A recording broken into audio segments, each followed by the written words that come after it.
Olá pessoal, sejam bem-vindos à nossa aula de práticas de automação e robótica. Ah, Na semana passada eu deixei a prova para vocês desenvolverem, né? Então vocês tiveram até a quinta-feira, ontem, para entregar, né? E aí então nós estamos encerrando aí a nossa matéria, tá? Com essa prova. Então o que eu programei para hoje? Eu vou corrigir essa prova aqui para vocês, né? Vou passar o gabarito, né?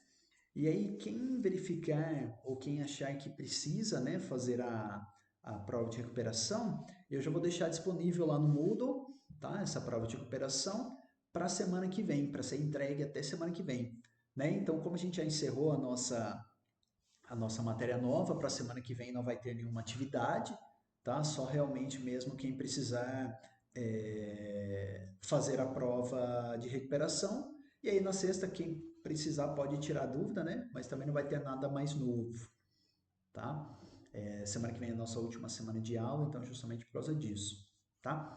Lembrando que essa prova aqui vale 6 pontos, que eu vou corrigir para vocês, né? Os outros 4 pontos vêm dos trabalhos que vocês entregam semanalmente, inclusive a presença vem também desses trabalhinhos, tá? Então você pode analisar aí, eu não vou ter tempo hábil de colocar a nota no swap, mas quem achar que precisa fazer a prova de recuperação, pode fazer até na semana que vem, tá?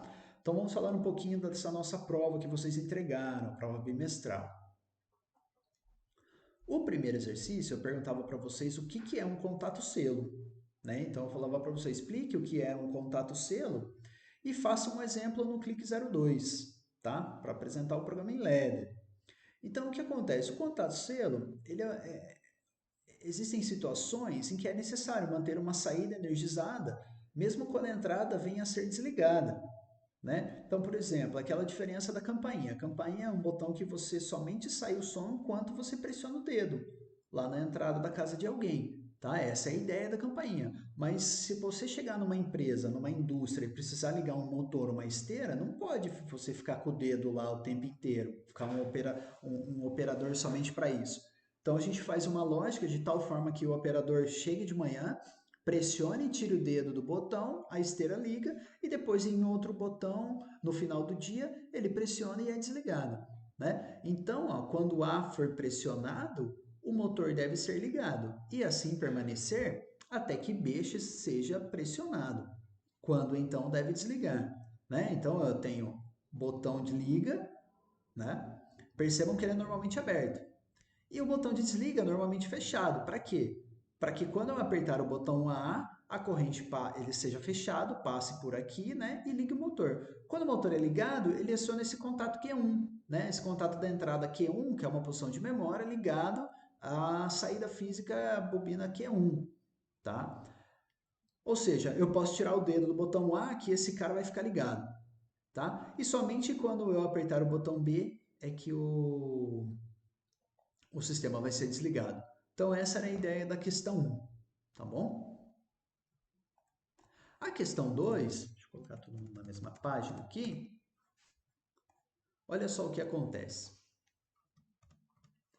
Eu desejo controlar o acionamento de um motor utilizando uma botoeira NA para ligá-lo na entrada física e uma botoeira NF para desligá-lo, tá? Então, na entrada I1 eu tenho normalmente aberto, na entrada I2 eu tenho normalmente fechado. Na questão 1, né, a ideia é que na entrada física lá do CLP eu tenha dois botões normalmente abertos, ou seja, somente quando eu pressioná-los que a corrente entra na respectiva entrada, né, e muda aqui o estado, comuta o estado original dos contatos. Tá? Aqui o que vai acontecer? Eu tenho essa seguinte situação. Para eu controlar esse motor, eu faço também um contato selo, tá? Ó, I1, I2, Q1 e Q1 na entrada aqui. Porém, o I2 ele tem que ser normalmente aberto, justamente porque aqui eu estou usando normalmente fechado, tá? Porque senão o que vai acontecer? Você não vai conseguir ligar o motor. Então essa é a ideia. A diferença aqui do contato selo para uma situação onde eu tenho botões normalmente abertos na entrada, tá? Aqui o I2 é fechado. Nesse caso aqui, como eu tenho já um normalmente fechado aqui, né? Então, mesmo se o operador não mexer, já está entrando corrente, já está mudando a situação original do I2.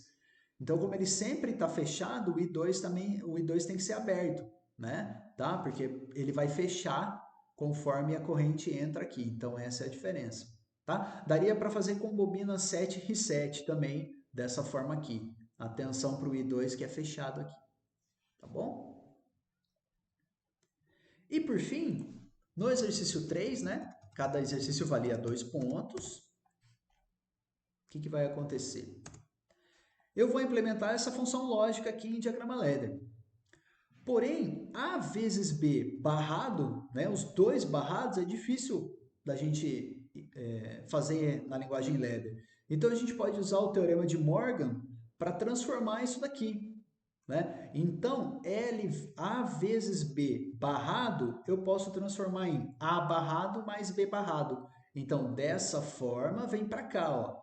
Eu mudo o sinal de menos para mais e o barrado inteiro vira um barrado individual aqui. Daí, agora eu sei fazer isso no ladder. Tá? Ó, A barrado fica como I1 fechado, mais B barrado, então em paralelo, B barrado é fechado, mais C